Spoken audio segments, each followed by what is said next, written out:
Well, thank you so much for worshiping with us this morning.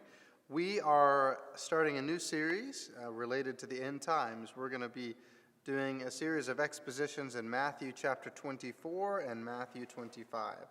After that, who knows where the Lord will lead us. But for now, if you'd like to turn in your Bibles to Matthew 24, we're going to be studying the first 28 verses of that chapter today.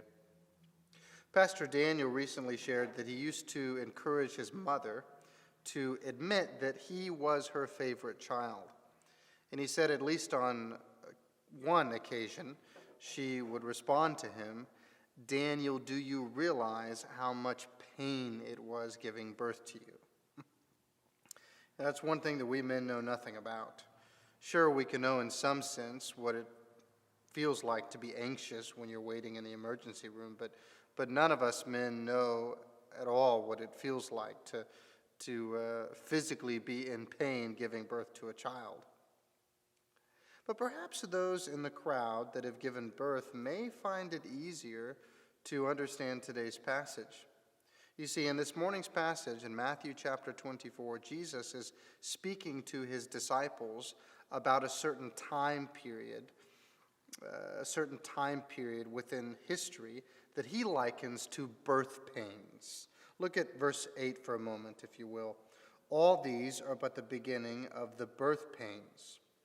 So there's a phrase that is commonly used in Judaism, and it is the phrase, the birth pains of the Messiah. It was widely understood that before the Messiah came, there would be a period of birth pains. That is, a period of anguish before the Messiah came. So you think about this, you mothers in the crowd, just as there is a period before the birth itself, a period of anguish, there is also a period that is characterized by anguish before the Messiah returns. And I think that our goal today is to study Matthew chapter 24, verses 1 through 28, and figure out what these birth pains are. Now, in my view, verses 1 through 28, that is our entire passage today, speaks of the entire time period between Christ's first coming and his second coming. And Matthew describes this entire time period as a time in which the birth pains of the Messiah will take place. So what I want to do this morning is I want us to understand what this entire period between Christ's first and second coming is actually like, what it is characterized by. What this entire period that really you and I are living in now is to be characterized by. But before we do, let's figure out what led to Jesus speaking about these birth pains. Years ago, when I used to watch a TV show called Smallville, there was a recap of each episode before the new episode began. And you would see in big words come on the screen, previously on Smallville. Well, I want to borrow that phrase today. Previously on the Gospel of Matthew. In Matthew 23, Jesus calls out the teachers of the law and the Pharisees for their abusive and their hypocritical leadership. And as you read Jesus' words at the end of the chapter, you can sense the distress. He laments over Israel. Look with me at Matthew 23, verse 37. Jesus says, "O Jerusalem, Jerusalem, the city that kills the prophets and stones those who are sent to it. How often would I have gathered your children together as a hen gathers her brood under her wings, and you were not willing. See, your house is left to you desolate. For I tell you, you will not see me again until you say, 'Blessed is he who comes in the name of the Lord.'" You see, Jesus is heartbroken over the path that Israel's leaders have taken, and he sees only ruin in their future. Your house will be left desolate. And then interestingly, he says, "For I tell you, you will not see me again until you say, 'Blessed is he who comes in the name of the Lord.'" Now, what does Jesus mean by that? What he means is that he would not be seen again by the populace at large until his second coming. And then in Matthew 24, Jesus moves from speaking about his glorious return very briefly to speaking about the fall of the temple. Look with me at chapter 24, verse 1 through 3. Jesus left the temple and was going away when his disciples came to point out to him the buildings of the temple. But he answered them, "You see all these, do you not? Truly I say to you, there will not be left here one stone upon another that will not be thrown down." So Jesus talks briefly then about this glorious return, and then he and the disciples exit the temple and they're headed off to the Mount of Olives. And Matthew tells us that while exiting the temple in a very touristic fashion, the disciples are pointing out all the marvelous stones. The temple, of course, would have been an amazing sight to see. It was an architectural masterpiece, dazzling white marble, decorated gold. Herod the Great, of course, built it, and he spared no expense in doing so. If Herod the Great was going to build something, it was going to be fantastic. Well, during the disciples' superficial admiration of the temple, Jesus jumps in on the conversation, and he says, "None of these stones that you are marveling about will be left." In other words, the temple is going to be destroyed in the future. And this cataclysmic event that Jesus speaks about prompts the disciples to ask him a question. So look at what they asked Jesus as he's sitting on the Mount of Olives. Look at verse 3. As he sat on the Mount of Olives, the disciples came to him privately, saying, "Tell us, when will these things be? And what will be the sign of your coming and of the end of the age?" Now, in my view, the disciples, they simply put two and two together, and in their minds, the destruction of the temple was linked to the return of the Lord. And why did they do that? Well, it's likely because the temple in their mind, the temple really in the mind of any Jew, would have been tied up with the monarchy. It was King Solomon that built the temple 1,000 years earlier. And then when it was destroyed by the Babylonians, the prophets looked forward to a time when a son of David, when the Messiah himself would come and he would rebuild the temple. Well, Herod comes along and he builds the temple. Herod, though, did not belong to David's line. His regime was largely regarded as illegitimate. In fact, he made more enemies when he built the temple than he did friends. Because as impressive as the temple was, it could not be the temple that the prophets spoke about. Herod was no son of David. Herod was no Messiah. When the true Messiah came, it would either be to claim the temple that had been built, or perhaps build another one altogether. And it is against this background, I think, that Jesus' words here are quite remarkable. "No stone will be left," he says. So I imagine at this time the disciples are thinking to themselves, for this temple to be destroyed, for such a cataclysmic event to take place, well, that would only mean one thing: the end of the world and the return of the Lord. So they ask this Jesus, "When will the temple be destroyed, and what will the signs of your return be?" And Jesus answers them. And he answers them by giving them a description of what this entire period between Christ's first coming and his second coming will be like, what this entire period will be characterized by. So here's 6 lessons, I think, that teach us about what this period will be like. Lesson 1. The entire period between Christ's first and second coming will be characterized by a continuous international rivalry. Look at verse 6, if you jump there for a moment. "And you will hear of wars and rumors of wars. See that you are not alarmed, for this must take place, but the end is not yet. For nation will rise against nation, and kingdom against kingdom." The period from the 30s to the 60s was relatively peaceful in the Roman Empire. But there were wars in the East. And then finally, in the late 60s, the Roman Empire was torn apart by a civil war. And Jesus, at this point, wants the disciples to recognize that in this age, it will be common for nation to rise up against nation. But even though they will hear of wars and rumors of wars, it should not cause them to enter into this kind of end times hysteria. These wars and rumors of wars, they don't necessarily mean that Jesus Christ's return is right around the corner. So what does Jesus say? He says, don't be alarmed when you hear of wars and rumors of wars. This must take place. But also know that the end has not yet come, that there's more to come. Years ago, before Spotify, I remember being on in my car and turning on the radio and listening to a pastor that was the guy that was kind of labeled as the end time expert. So he was talking about what was going on in the Middle East at the time. It was the war in Iraq. And his conclusion was that because of what was going on within Iraq, the Lord was coming very soon. That these turbulent war times led him to believe that this is the case. But understand that that's not the conclusion that Jesus wanted the disciples to make. In verse 6, he says, "You will hear of wars and rumors of wars. See to it that you are not alarmed. These things must take place, but the end is not yet." So the war in Iraq should not have caused this end times expert to think that this must be the end because of the war in Iraq. So there really is a lesson for us here. We should not approach these signs that we read about in this passage as this kind of countdown to the end of the world. No, what Jesus gives us instead are a catalog of the kinds of things which are going to happen in his first and second coming, or going to happen between his first and second coming. Things which all too easily could mislead his followers into end times hysteria, where they say, "Oh, this must be the end. Look at what has just happened here. Jesus must be coming tomorrow."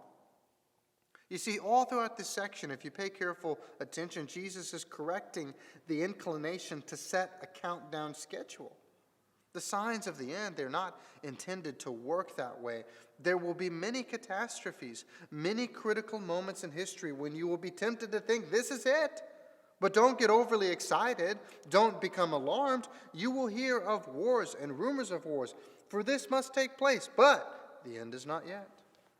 This entire period will be characterized by a continuous international rivalry. Just think about all the times in history when some war leader was named Antichrist. Mussolini, Hitler, Stalin. Now, certainly those are bad times. I mean, just think about it. 40 million casualties in World War I. 75 million military and civilians killed in World War II. In 2011, research was assessed in the European archives, and it was found out that Stalin deliberately killed 6 million. Just think about the body count under Hitler. Absolutely devastating. No doubt it would have been easy for Christians during those time periods to say, hey, this must be the end. But Jesus says, hey, slow down. You see, there's to be a significant delay in the coming of Christ. It takes time for nation to rise against nation. This is no quick coming. Jesus says this entire period will be characterized by continuous international rivalry. But there's also more to come. Lesson 2. This entire period between Christ's first and second coming will be characterized by natural disasters. Look at verse 7. For nation will rise against nation, and kingdom against nation, and there will be families and earthquakes in various places. All these are but the beginning of birth pains. You know, in the first century, history tells us of absolutely devastating earthquakes. One in Asia Minor, one in Italy, another in Jerusalem. There's also one that took place in Palestine. There was certainly smaller local ones as well. Not only that, there was a widespread famine in AD 46 that was absolutely devastating. You can read about the mention of it in Acts chapter 11. But Jesus says there will be natural disasters, famines, and earthquakes, and all of these things are the beginning of birth pains. You know, nothing has changed, has it? I mean, just think about it. Think of the natural disasters that have taken place in just our lifetime. Think of the Haiti earthquake in 2010. Think of the tsunami in Japan in 2011. Think of Hurricane Katrina in 2005.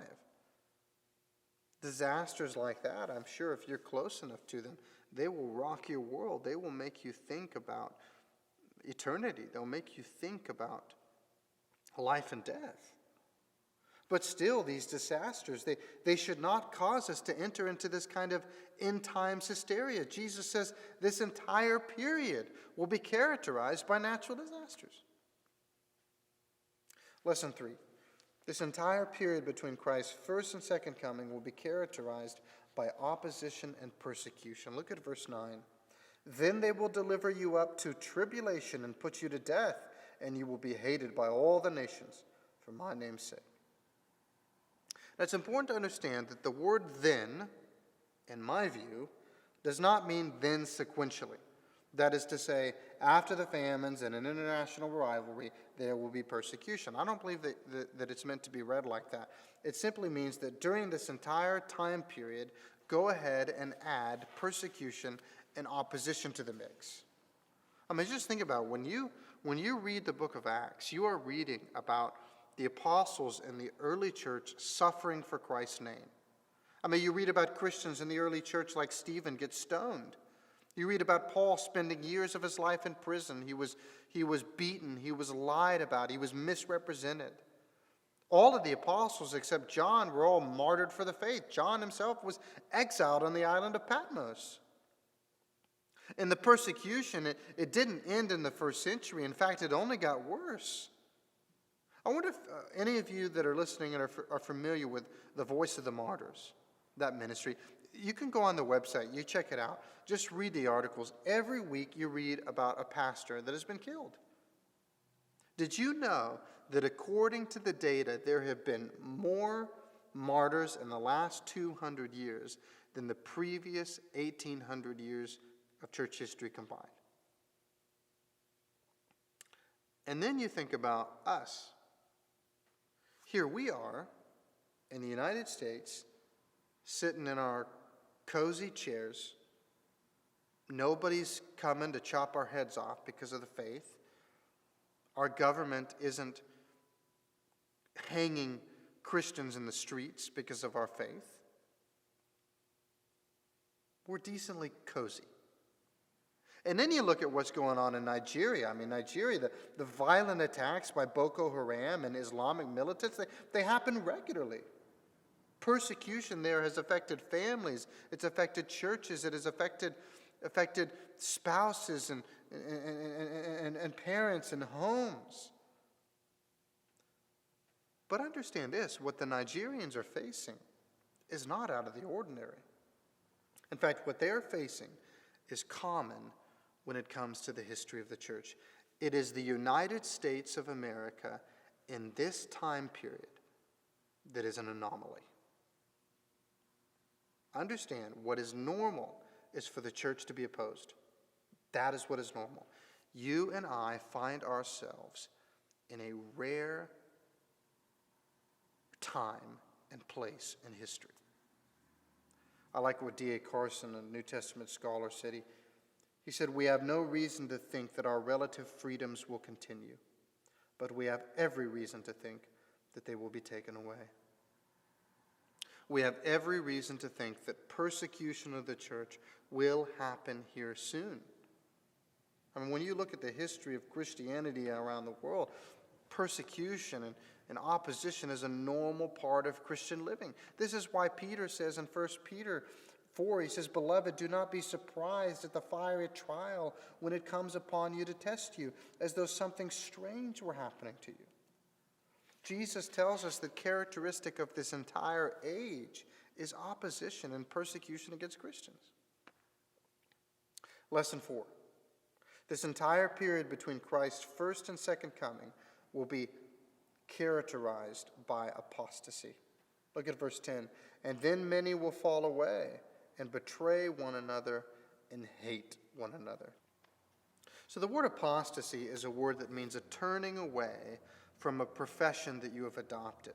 So turning away from your profession of faith. But in so turning, you have identified that your faith was really never genuine. Because genuine Christian faith, genuine biblical faith, perseveres. Jesus says, "The one who endures to the end will be saved." You see, to insert a bit of persecution and a bit of opposition into a professing Christian's life really is the best way to figure out who is truly a part of the church. Jesus says they will deliver you up to tribulation. They will put you to death. Nations will hate you for my name's sake.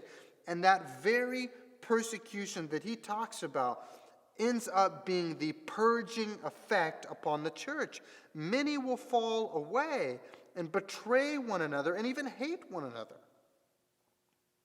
Some people who look like very good Christians will actually fall away. In fact, they may even turn in or turn over their Christian neighbors, turn them into the authorities. They may betray their Christian brethren.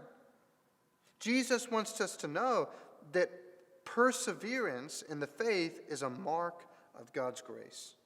You see this theme again and again and again in the Scriptures. In the letter of 1 John, for example, the apostle speaks about false teachers that have left the church, and he describes them in this way. He says, they went out from us, but they were not of us.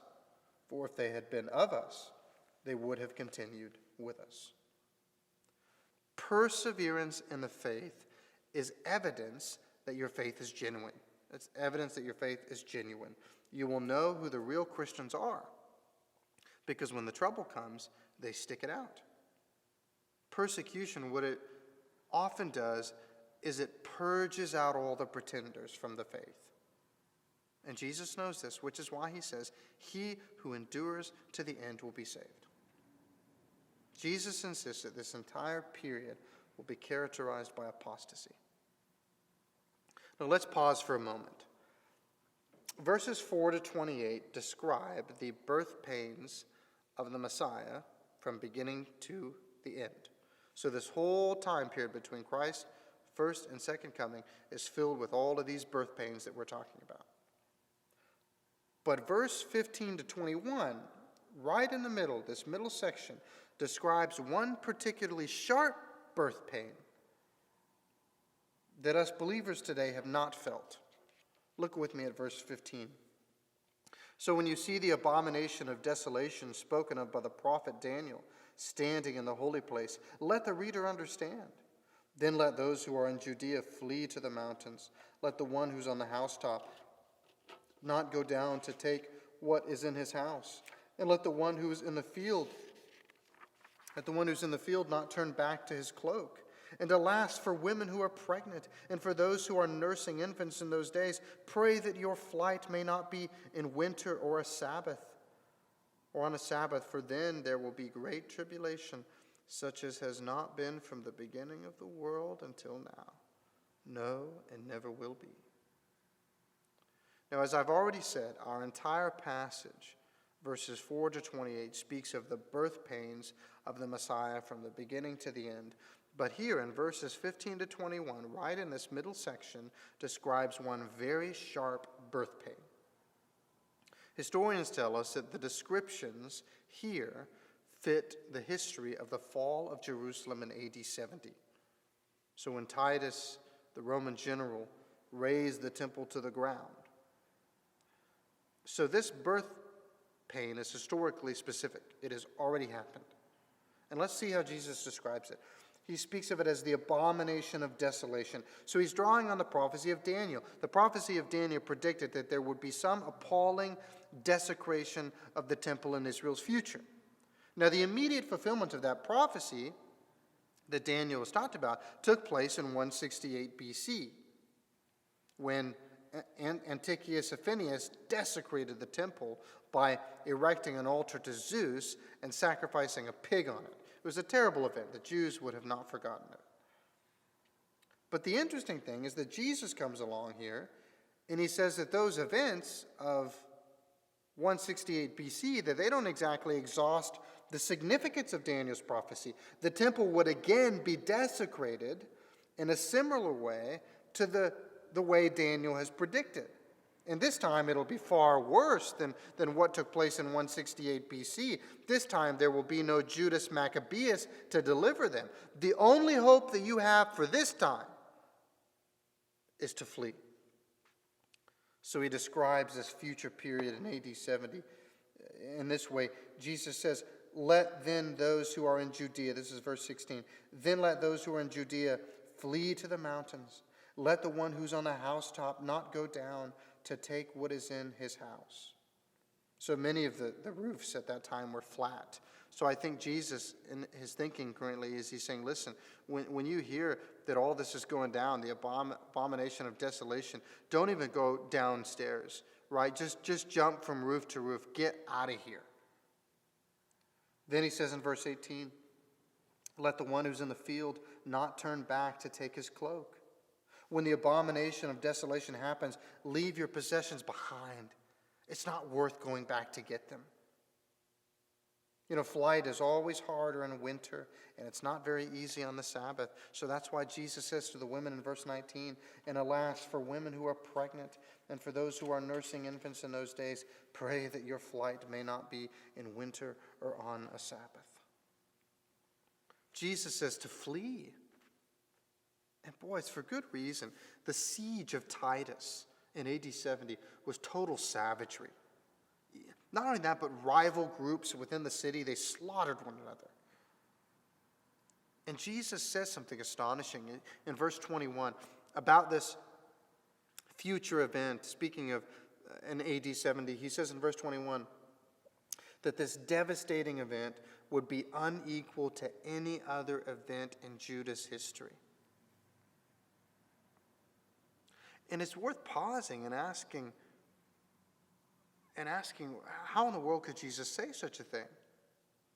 How could these events of AD 70, how could they be the worst events in Jewish history? Well, I don't think that we're to base Jesus' statement on the death toll. There have been massacres in Jewish history with a far greater death toll, even thinking about the flood itself. But perhaps he means in terms of sheer ruthlessness, there would not be anything worse. One non-Christian Jewish historian, Josephus, said about the siege in AD 70, no other city ever suffered such things. All of the calamities, which have never happened to any from the beginning, seem to not be even comparable. You know, the Warsaw Jews in World War II were just about wiped out. But a few thousand escaped. Auschwitz, dreadful. But some few thousand escaped. Stalin, of course, you know about him. He was absolutely merciless, but there were a lot that escaped. But when the Romans closed in on Jerusalem, if you were in that city, you didn't escape.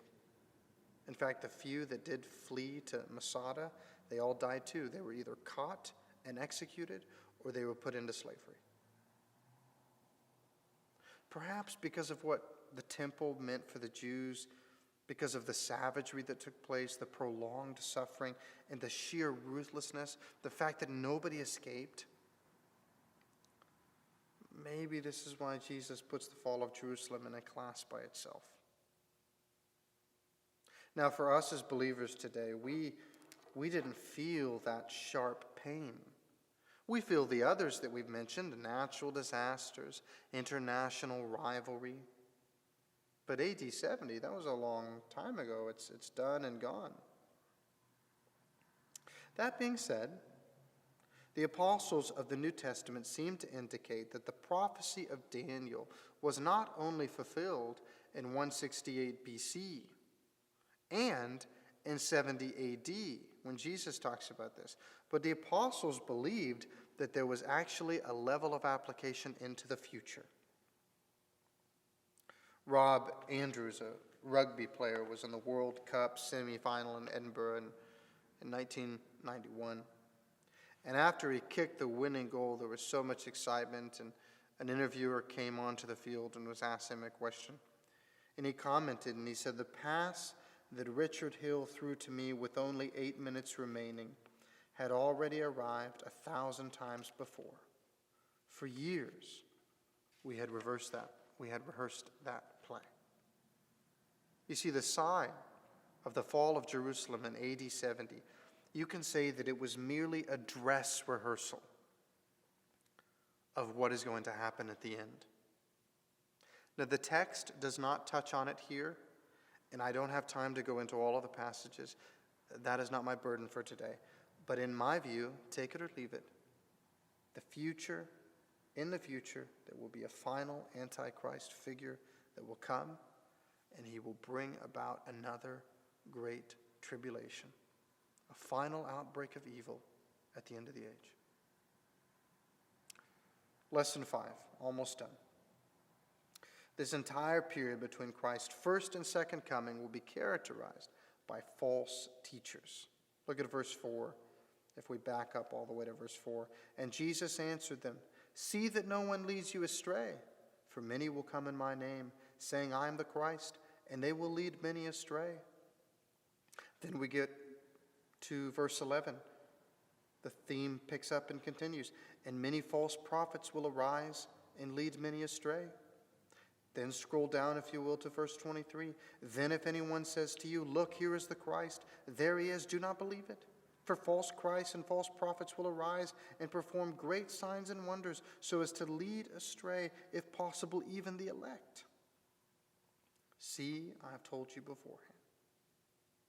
So Jesus warns his disciples that there will be individuals that will come along that claim to be a Messiah figure, to claim to have Jesus' authority. And I tell you this, the past 2,000 years, there have been a lot of self-anointed people. There were those that caused damage in the first century, and there are those today that cause damage, that claim to be this Messiah-like figure, to be special prophets. And these kinds of people, boy, they can lead many astray.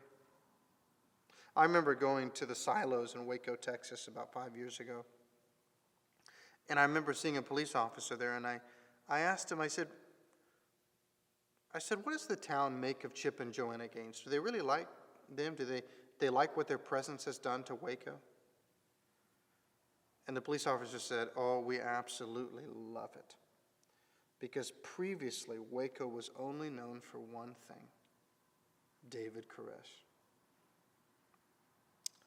It took the coming of Chip and Joanna Gaines to finally free the town of Waco from this dark reputation created by David Koresh. These false Christs, they can and they will do a lot of damage. And this is so important in Jesus' thinking that he repeats himself on 3 occasions. He talks about this in verse 4, verse 11, and then in verse 23. But let's continue, verse 22 to 24. And if those days had not been cut short, no human being would be saved. But for the sake of the elect, those days will be cut short. Then if anyone says to you, "Look, here is the Christ," or "There he is," do not believe it. For false Christs and false prophets will arise and perform great signs and wonders, so as to lead astray, if possible, even the elect. Now I want to argue that verse 22 is not speaking about the destruction of the temple in AD 70. It's not speaking about the desolation of abomination. Jesus is once again talking about this entire period of birth pains. So in other words, if those days, he says, if those days, that is, this entire period, would not be cut short, nobody would survive. But Jesus says, for the sake of the elect, those days will be cut short, Jesus says. Now when you read that word elect, that encompasses all of God's redeemed people. So what Jesus is saying here is all of these birth pains, famine, war, false teachers, if all of these things were permitted to keep going, there'd be no survivors. The days would be cut short. Now, is that really so hard to believe? In the days of nuclear power, with evil and the potential for destruction, Jesus says, unless these days are cut short, nobody's going to survive. And for the sake of the elect, for the sake of my redeemed people, I'm going to cut these days short. For the sake of all of God's redeemed people, those days will be cut short. There will be a return of Christ to cut them short. Look at verse 25. Jesus says, see, I've told you beforehand. So if they say to you, look, he is in the wilderness, do not go out. If they say, look, he's in the inner rooms, do not believe it. For as the lightning comes from the east and shines as far as the west, so will the coming of the Son of Man. Wherever the corpse is, there the vultures will gather. So we are warned by Jesus himself. I've told you beforehand. In other words, I'm warning you. Don't be gullible. Many people, they will listen to all of these prophets. People will come along and say about my return, look, there he is in the wilderness. Don't believe it, Jesus says. If anyone points and say, hey, there he is, don't follow him. Don't go there. Don't go into their inner chamber. Don't go to the desert. No one, Jesus says, is going to have to be somehow convinced that I have returned. Because our passage, Jesus says, is going to be so, our passage speaks about his return, and the return is going to be so apocalyptic, so undisputable, so open, so clear that nobody is going to doubt that Jesus Christ has actually returned. That's what this reference to lightning means. When he comes, the lightning may come from the east, but it's going to light up the whole sky, and everybody's going to see it. There's no doubt it's him. The reference here to the vultures gathering around a corpse is kind of the same thing. Hey, vultures, they don't gather for nothing. When it happens, it's going to be obvious what the reason is. The return of the Son of Man will be so undisputable. So think about that. Don't let some teachers come along and deceive you. You're going to know 100% when Jesus returns. Here's a last lesson, and then we'll conclude. This entire period between Christ's first and second coming will be characterized by worldwide preaching. Let us back up to verse 14. And this gospel of the kingdom will be proclaimed throughout the whole world as a testimony to all nations, and then the end will come. You know, just as this entire time period is characterized by all of this bad that we've already mentioned, it's also characterized by the worldwide preaching of the gospel. This tells us that God's primary means by which the church will see conversions is by the proclamation of God's word. And that, my friends, is a good reminder. We should not be fearfully sitting on our hands and just kind of waiting for Jesus to come back. We must pray for boldness. We must be actively preaching his name. You know, as a church, we're going to do all kinds of good things in our ministry. We're going to feed people. We're going to feed them meals. We're going to help people in their suffering. We might counsel some people. We're going to be there for people in all kinds of ways. But understand this. At the end of the day, the main activity of the church is the preaching of the gospel. Last Wednesday, an older gentleman came by the office and came by unexpectedly. I didn't know who he was, and he asked if I had a few minutes to talk. And I said, certainly. And he said, I'm sorry, I'm not here to sell you anything. I'm not here to take up too much of your time.